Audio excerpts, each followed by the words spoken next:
buenas tardes, bienvenidos y bienvenidas a Había una vez una mujer. Hoy vamos a tratar en nuestro programa el tema de la mujer y el trabajo. ¿Qué dificultades o condicionantes tenemos las mujeres a la hora de acceder al mercado laboral? Y ya mismo le vamos a dar la bienvenida a Andrea Delfino, que nos va a contar un poquito acerca de este tema. Adelante, Andrea, por favor. Hola, ¿Cómo estás? Buenas tardes. Buenas tardes, toma asiento. Gracias por estar aquí en Había una vez una mujer. Invitación. Bueno, Andrea Delfino es profesora adjunta de la Cátedra de Economía Laboral de la Facultad de Ciencias Económicas, es licenciada en Ciencia Política y es máster en Sociología. Bueno, así que vos no vas a dar todas las soluciones ahora. ¿O no? Con todos estos títulos. Vos no tuviste plantear algunos problemas, claro, más más que soluciones. Bueno, yo decía, ¿cuáles son las dificultades o los condicionantes que tiene una mujer a la hora de acceder al mercado laboral? ¿Con qué nos encontramos? Bueno, en principio lo que es fundamental para dar cuenta de la inserción femenina en el mercado de trabajo es que el trabajo que se da en el seno del mercado es solo una pequeña porción del trabajo socialmente necesario para que la sociedad se reproduzca. Ajá. Buena parte del trabajo socialmente necesario para la reproducción de la sociedad se da por fuera del mercado. Ajá. Es lo que comúnmente llamamos trabajo reproductivo. Sí. Las mujeres culturalmente somos quienes de alguna manera invierten la mayor cantidad de tiempo y de esfuerzo en la realización de ese trabajo reproductivo, Claro. que está fundamentalmente asociado a todas las tareas vinculadas al mantenimiento del hogar, Ajá. al mantenimiento de la especie humana a través de la comida, de la alimentación y la de reproducción intergeneracional a través del cuidado de los hijos. Claro. Esto que tradicionalmente y culturalmente está asociado al rol femenino es lo que fundamentalmente condiciona el ingreso de la mujer al mercado de trabajo. Con Claro. lo cual, el ingreso de la mujer nunca es un ingreso absolutamente libre, No. sino que es fundamentalmente condicionado por ese otro trabajo que culturalmente las mujeres tradicionalmente realizan. Claro, y que no llaman trabajo, la sociedad Y no lo que llama trabajo, exactamente, o no lo reconoce como tal. La sociedad, ni siquiera las estadísticas oficiales lo reconocen Claro. como tal. Generalmente cuando hablamos de trabajo, solamente hablamos del trabajo remunerado, Claro. el trabajo mercantil. Sí. Pero podemos decir que el otro trabajo, las otras actividades, bien podrían ser consideradas trabajos desde una perspectiva más amplia. Claro. Uno y otro, tanto el trabajo remunerado como el no remunerado, ambos se necesitan en términos sociales para que la sociedad se Seguro, reproduzca. para que funcione, además, ¿no? De hecho, la fuerza de trabajo, para reproducirse a nivel biológico, necesita de ese trabajo Claro. que se da por fuera de los Es mecanismos de fundamental, comunicación. digamos. Si no, no podría ser. Un trabajador ni siquiera se podría reproducir a nivel biológico Claro, si no existiera ese trabajo. Exactamente. Claro. Bueno, pero digamos, a ver, supongamos que nosotras queremos estar en el mercado laboral y decimos, bueno, a ver, a la hora, vos decías, uno de los condicionantes, sin lugar a dudas, porque Sí. además la mujer puede acceder hoy al mercado laboral, pero cuando vuelve a su casa hay que encargarse de todo otra vez. Eso es Sí. una de las cuestiones, ¿no es cierto?, a tener en Eso cuenta. en realidad, eso es un dato central, que es lo que comúnmente se llama la doble jornada femenina, Sí. ¿no es cierto? La inserción en el mercado de trabajo y la realización de tareas en el interior del hogar. Claramente esto es muy diferencial en torno a, si lo pensamos desde el punto de vista de la inserción de las clases sociales. Claro, claro. No es lo mismo una mujer perteneciente a los sectores obreros o sectores populares que ingresa al mercado de trabajo, que tiene un trabajo remunerado y al volver a su casa Sí. realiza Sí. todas las actividades que- vinculadas al sí. hogar, que una mujer de sectores medios acomodados o sectores altos que puede a través de los mecanismos del mercado comprar o transferir generalmente a otras mujeres Claro. esas actividades, como por ejemplo a través de contratar niñeras, niñera, guarderías, servicio una mujer que doméstico limpie, y demás. claro. Con lo cual allí, cuando hablamos de mujeres, claramente hay una problemática que es común a todas, Sí. pero esto claramente adquiere carices diferentes de acuerdo a la clase social de pertenencia de cada una de esas mujeres. El condicionante reproductivo no tiene el mismo peso en No. las mujeres de los sectores populares que las mujeres de los sectores medios acomodados y altos. Claro. ¿Cierto? Y después está, bueno, en el mercado laboral, ¿dónde se ven más mujeres? Bueno, ahí tenemos que marcar varias cuestiones o varias diferencias con la inserción masculina. Sí. En principio, tenemos que tener en cuenta que siempre la presencia de mujeres en el mercado de trabajo es, aun cuando ha crecido en Argentina a partir de de fines de la década del 40 en adelante, la presencia de la mujer en el mercado de trabajo es menor que la masculina. Sí. La presencia del desempleo en las mujeres es mayor que la masculina. Sí. Las mujeres trabajan menos horas que los hombres, ya sea por causas voluntarias o involuntarias, Sí. y además tienen menores ingresos laborales mensuales que los hombres. Sí. Esas son como características generales que diferencian la inserción femenina de la masculina. También, tal como vos planteabas, hay una clara segregación, lo que dentro de los estudios de mercado de trabajo se lo conoce como la segregación horizontal. Ajá. Esto supone que hay una diversidad, o mejor, una disparidad de inserciones entre hombres y mujeres, de inserciones en ramas específicas. Claro. De hecho, la presencia femenina en la industria es relativamente baja. Claro. Y la presencia femenina en el sector servicios es mucho Muy más alta, alta. claro. Exactamente. Sí, inclusive economía formal y no formal, eso también, ¿no? Claro, además hay que tener en cuenta que la mitad de las mujeres insertas en el mercado de trabajo se insertan en actividades informales. Claro. Lo que decíamos, ¿no? Cuidar chicos, cuidar ancianos. Un quinto de las mujeres insertas en el mercado de trabajo realizan servicio doméstico. Claro, exactamente. Y bueno, lo que decías vos, ¿no? Porque la mayoría de las mujeres, bueno, a lo mejor dice, bueno, elijo ser maestra, que por ahí son 5 horitas y después puedo estar en mi casa. Ese también es otro condicionante, más allá de todo lo que estábamos hablando. Exactamente, ¿cierto? Exactamente. Digamos, allí hay un doble mecanismo, que por un lado no hablamos de una elección libre de la mujer hacia esas actividades, son siempre condicionadas, pero claramente hay nichos que absorben mayor mano de obra femenina, fuerza de trabajo femenina, que masculina. Y claramente esos rubros del mercado de trabajo son rubros que socialmente son interpretados como rubros donde se da prácticamente una extensión de las tareas que las mujeres realizan en el ámbito doméstico. Sí, la educación, el cuidado de la salud son de alguna manera la extensión a nivel social de las tareas de cuidado.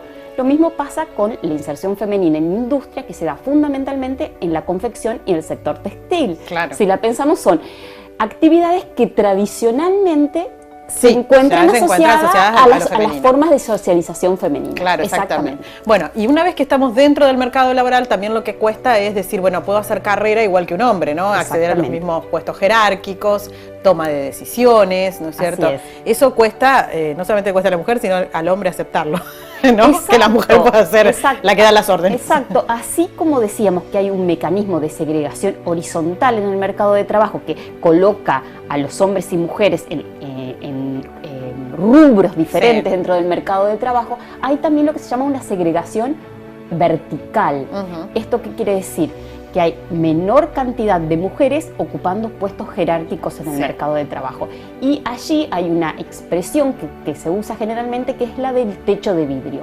Las mujeres escalan hasta se le conoce como techo de vidrio porque, digamos, no se visualiza como una barrera física, pero existe un tope al cual las mujeres difícilmente acceden. Claro, y ni hablar de los salarios. Ahí también, al mismo puesto, no es el mismo salario. En realidad, a ver, no es que al mismo puesto no es el mismo salario. La brecha salarial está condicionada por una serie de factores. Tenemos que tener en cuenta, cuando estamos hablando al mismo puesto no es el mismo salario, estaríamos hablando más de discriminación y no de segregación. En realidad, cuando hablamos de brechas salariales, de diferencias de salarios entre hombres y mujeres, estamos haciendo referencia a, primero, claramente tiene incidencia el hecho de que menor cantidad de mujeres estén en puestos jerárquicos, eso también seguro. Tiene, hace que el resultado final sea ese. Exactamente. Por otro lado, la antigüedad de las mujeres en el mercado de trabajo en muchos casos es menor que los hombres. También termina influyendo. Y al trabajar menos horas que los hombres, también termina influyendo como centralidad. Pero no necesariamente estamos hablando de que al mismo puesto se pagan diferentes salarios, sino que hay una serie de condicionantes del mercado de trabajo que hacen que los salarios finalmente haya una brecha donde los ingresos mensuales laborales masculinos sean mayores que los femeninos. Bueno, para cerrar ya, porque me están haciendo señas que nos estamos quedando sin tiempo, pero para cerrar digo, qué importante sería que los países puedan abordar esto de otra manera, ¿no? Porque, en beneficio de la economía del país en el último de los casos, ¿no? Porque con esta cuestión de discriminar a la mujer, lo que se están perdiendo es lo bien que trabajamos las mujeres. Sí, en realidad allí habría que tener en cuenta una serie de cuestiones. Primero, que sería importante como sociedad valoricemos también el otro trabajo necesario que se hace por fuera de los mecanismos del mercado. No solo el trabajo que se realiza en el mercado debería ser valorado. Eso es una primera cuestión. Otra cuestión central, que obviamente lo deseable sería que ese trabajo no mercantil que se hace en el hogar sea dividido de igual manera entre hombre y mujer. Exactamente. Y ahí ya tendríamos menos condicionantes. Exactamente. O por lo menos los condicionantes serían para ambos y no solamente para la mujer. Exactamente. Y por otro lado, sin lugar a dudas, otro elemento que actuaría ayudando esto o potenciando la inserción de las mujeres en el mercado de trabajo sería una red de sistemas estatales, por lo menos de cuidado y de apoyo a las mujeres trabajadoras. Bueno, muchísimas gracias. Andrea, gracias a ustedes por la invitación. Placer. Gracias por haber venido. Nos vamos a la pausa rápidamente aquí en Había una vez una mujer. Enseguida venimos, no se vayan, que seguimos tratando este tema.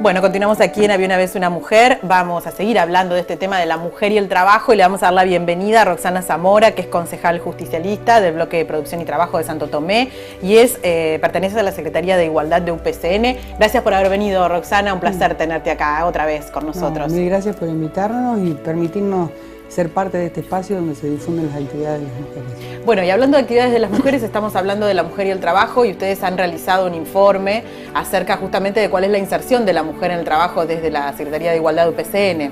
Sí, en realidad nosotros en el año 2001-2007 hicimos un informe donde, bueno, ahora te voy a hablar de los resultados y ahora comenzamos a hacer el otro. ¿Qué es lo que buscamos?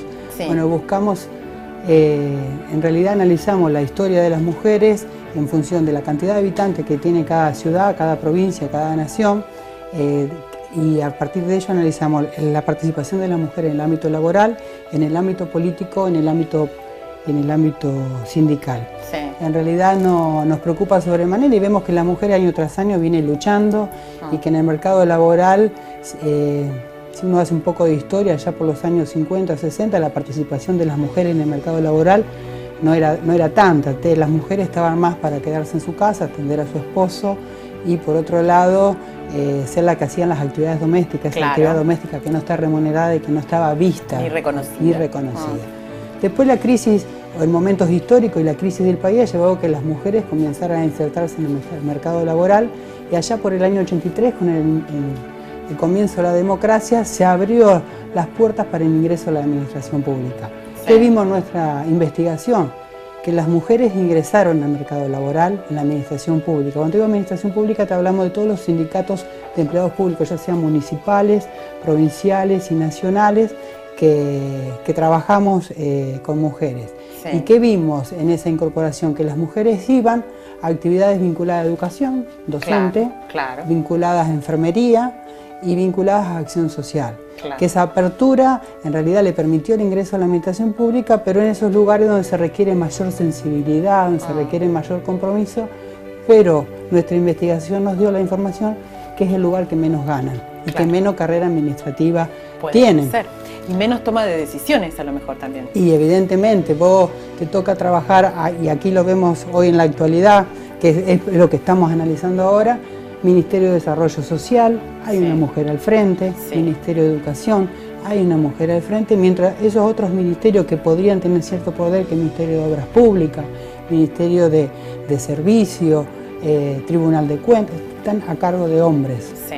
Entonces, esos lugares de toma de decisión aparece la figura masculina, y en los aquellos que requiere un compromiso, un trabajo más directo con el ciudadano, está la participación de las mujeres.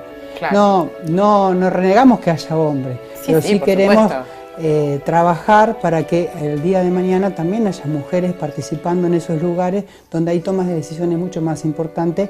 Si bien un sistema educativo es importante, un hospital es Claro. importante, pero también nos gustaría que las mujeres en esta carrera administrativa puedan ser parte de esos ministerios o esos trabajos que hoy están tildados como masculinos. Bueno, y hablábamos en el bloque anterior con Andrea, que es socióloga, y ella nos decía esta situación de la economía no formal para las mujeres. La gran cantidad de mujeres que terminan en la economía no formal también, ¿no es cierto? Las mujeres que terminan cuidando chicos, cuidando ancianos y no teniendo la posibilidad de acceder a otros puestos de trabajo, ¿no es cierto? Vos fijate que en la crisis del 2001 se dio el inicio de lo que se llamaban planes jefes de hogar. Sí. Y ahí donde se incorporaron las mujeres Sí. a un trabajo relativamente, podríamos decir, precario, también mal remunerado. Cuando un trabajador o una trabajadora de la administración pública percibía en ese momento 2.000 pesos, esta persona percibía 150 pesos mensuales Claro. haciendo una misma actividad. Claro. Entonces vos te encontrabas en una situación totalmente de desigualdad. Después con el tiempo algunas fueron que pudieron tener la oportunidad de incorporarse a la administración pública y mejorar su situación. Pero no le es fácil. Sí, hoy es en esto y algunas ciudades donde no hay no se ha trabajado en la instalación de fábricas e industrias, es mucho más fácil la incorporación de la mujer. Claro. Pero lo que vos decís, cuidados de ancianos, cuidado de niños, limpieza de casa. Sí. Y al respecto vos decías, y yo había traído un libro que es una investigación que había, resultado de la investigación, que Sí. hablamos de igualdad de remuneración. Y entonces en eso decían que una mujer que trabaja 39 horas semanales limpiando una casa, limpiando Sí. pisos, percibe un 30% menos de lo que percibe un hombre que limpia paredes. Claro. Una Claro. mujer que trabaja en una cocina de un restaurante va a percibir entre un 25 y un 30% menos del hombre que es mozo, Claro. que están trabajando en el mismo lugar. Sí. Por eso hace un tiempo que nosotros venimos intentando, porque no hemos tenido éxito aún, que el trabajo sea, sea analizado y que uno perciba el sueldo por el valor que tiene nuestro trabajo. Claro, realmente. Realmente, porque por ahí nos encontramos que cobran mucha plata, muchísima, ¿no es? Sí. Un salario, tiene Un un salario salario, sí. que le permite cierta flexibilidad para algunos gustos, mientras que el salario de una mujer no se lo permite. Claro. Entonces, en ese sentido, trabajar para que él se evalúe cuál es el valor de ese trabajo. Sí. Recién leía, una enfermera con 5 años de antigüedad en su empleo, con toda una formación profesional, gana mucho menos que un carpintero que recién comienza con la actividad Claro. y Claro. que es hombre. Entonces, por un lado, tratar de que las remuneraciones se equiparen, y por otro lado, tratar que esos empleos que son por ahí considerados masculinos le permiten y le abran las puertas a la Bueno, mujer. hablemos de la política, porque vos sos una mujer de la política y porque es uno de los lugares en donde a la mujer más le cuesta acceder, ¿no es cierto? Sin duda, bueno, esto de la ley de cupo ha facilitado algunas cuestiones en cuanto a lo legislativo, poder acceder a una banca, pero sigue siendo difícil, ¿no? Sí, en realidad se respeta la ley de cupo, yo siempre lo aclaro, a mí me ha tocado encabezar listas. Sí. Y entonces no reniego del cupo, pero he visto lugares donde se arman la lista y empieza un hombre, otro hombre, una mujer, a ver cuál es la Claro, mujer ¿cuál que puede está ser? dando vuelta. Claro. Y eso ocurre que hoy en la Cámara de Senadores tengamos una sola senadora, es verdad. mujer. Una sola senadora. Porque la ley de cupo pone un titular hombre, una suplente mujer. Claro. A la hora de asumir siempre terminan los hombres, encima tienen mucha vida, no son reemplazados. No los podemos reemplazar, decimos. Claro, no renuncian ni nada, hablemos Claro. de renuncia, no de otra cosa. Sí.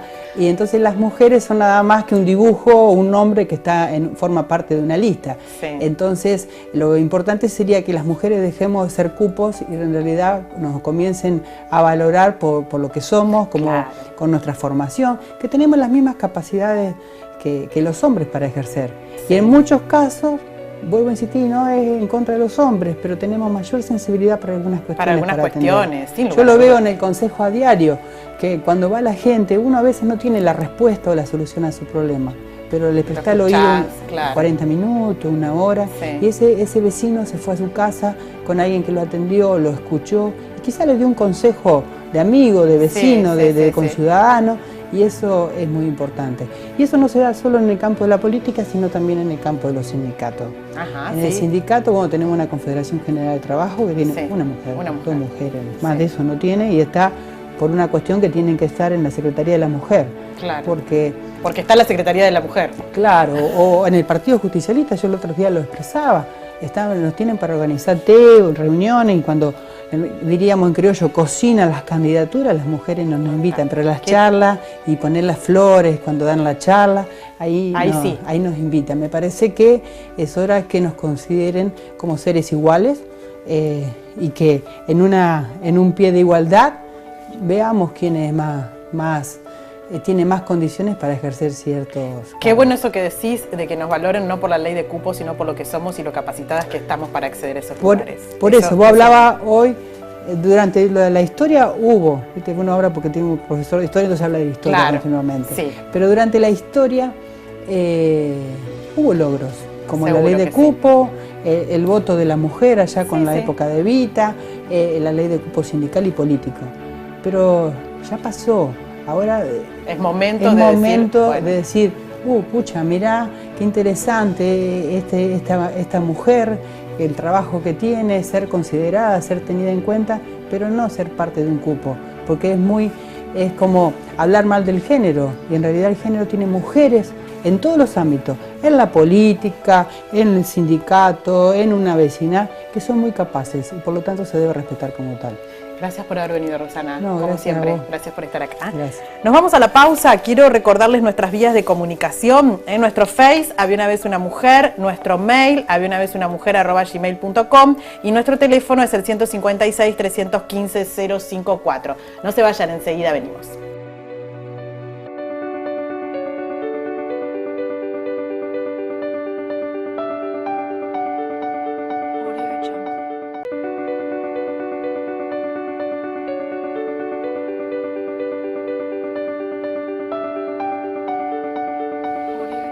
Bueno, como siempre aquí en Había una vez una mujer está con nosotros Cristina Valari para recomendarnos algo para leer. ¿Cómo estás, Cris? Buenas tardes. Bien, buenas tardes, Gaby. Muy bien. Hoy tenemos literatura de altísimo nivel.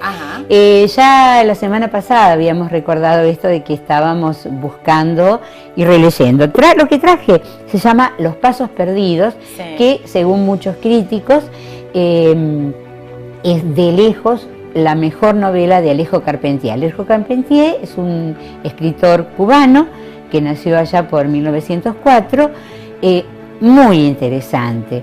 Yo la volví a leer, por eso habíamos hablado en otro de los programas, yo la volví a leer porque la había leído hace 40 años atrás en la facultad para rendir literatura latinoamericana. Y tiene que ver con esto de que hablábamos también en el programa del teatro, esto de que nadie te diga este libro no es para vos, ¿no? Bueno, volví a leerlo, merecía la relectura, es muy interesante. El argumento, la anécdota, un músico, investigador de los orígenes de la música en los pueblos primitivos de América Latina, está pasando por una situación conflictiva con su esposa. Hay 3 mujeres en su vida: Ruth, la esposa, la legítima, digamos, actriz fracasada; Mush, la amante, intelectualoide, muy de esa onda que se dio allá por los años 60, donde lo paquete era mirar hacia Europa y puntualmente París. Había gente que tenía realmente con qué y cultura, y había esta especie de cosa intelectualosa-oide, como lo de Mush. Y luego Rosario, que es la mujer del interior, la mujer campesina. No nos sitúa en un país definido, pero es un país de el norte de América del Sur y aún de América Central, o sea, nos va dando toda una pauta. Bueno, este hombre está en un momento de crisis y la salvación viene por un viaje. Ese viaje es el encargo que le hacen de la universidad donde él investigaba para viajar por un río que podemos establecer que es el Orinoco, tranquilamente, y a buscar en algunas comunidades tribales que todavía existen los instrumentos originales de los cuales después derivó mucho de la música latinoamericana y de la música de Centroamérica. ¿Ah? En esa anécdota, o sea, van pasando toda su vida amorosa, es decir, pasa de su mujer a su amante, de su amante a Rosario, que es la mujer que descubre en el viaje y que es la que lo hace reflexionar y volver a las raíces. Si yo tuviera que definir los dos mundos que se oponen en esta novela, serían el mundo de lo urbano, lo ciudadano, lo intelectualmente elitista, y aquello que nos va llevando lentamente hacia los orígenes, incluso hasta poder leer en la novela la fundación de una ciudad al estilo de las antiguas fundaciones que hicieron aquellos que llegaron a América. Bueno, buenísimo, entonces ahí tenemos la propuesta. Sí, sí. Y para finalizar quiero felicitarte porque sé que has tenido una mención en la localidad de Marcos Juárez. Marcos A ver, Juárez, contame sí. Un poquitito. Bueno, hace muy poco, desde septiembre del año pasado, me animé a la narrativa y me puse a buscar a ver concursos literarios un poco para probarme, para ver qué pasaba. Y bueno, mandé un cuento que se llama Metanoia, y los otros días, la semana pasada, tuve la alegría de recibir un mensaje donde se me comunica que obtuve una mención y también la publicación en la revista, en la antología, donde estarán los otros. Bueno, después lo vamos a traer entonces, te comprometo. Bueno, ¿sí? Escúchame, ¿cómo no vamos? Bueno, está bien. La verdad que es un mimito al corazón y además un incentivo para seguir intentando porque me falta mucho todavía. Bueno, pero está bueno. Felicitaciones. Gracias, Gaby. Muy bien. Bueno, terminamos aquí en Había una vez una mujer. Esperemos que les haya gustado. Estuvimos hablando de la mujer y el trabajo, cuáles son las dificultades que tenemos a veces las mujeres, las complicaciones para poder acceder al mercado laboral. Hasta nuestro próximo encuentro. Muchas gracias por habernos acompañado.